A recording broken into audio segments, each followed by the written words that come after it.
দেখবেন কিছু মেয়ের জীবন হয় লোহার তৈরি। ওরা বাবার পরী কিংবা মায়ের আহ্লাদি হয় না। ওরা হয় সব জায়গা মানিয়ে নেয়া, সবকিছু করতে পারার শক্তিশালী বেডি মানুষ।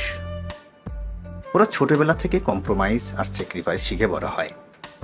ওরা মাছের বাজারেও যেতে পারে, বাস টেম্পোতেও চড়তে পারে। বিয়ের পরে ওরা আরো 4 গুণ শক্তিশালী হয়।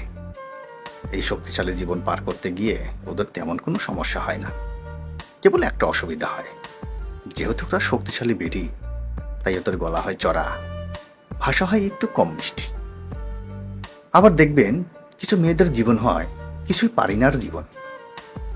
ওরা জার্নি করতে পারে না, বাজারে যেতে পারে না, রাস্তা পার হতে পারে না, একা চলতে পারে না, সব থাকতেও পারে না।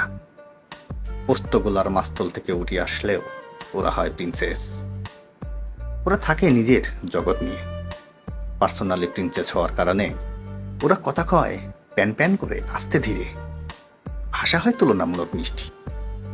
ওদের উপর কোনো দায়িত্ব আসে না, কারণ ওরা তো কিছু পারেই না।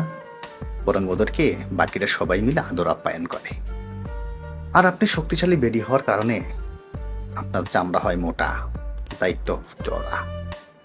আপনার আদর যত্ন কিছুই লাগে না, বরং আপনার দোষের শেষ নেই।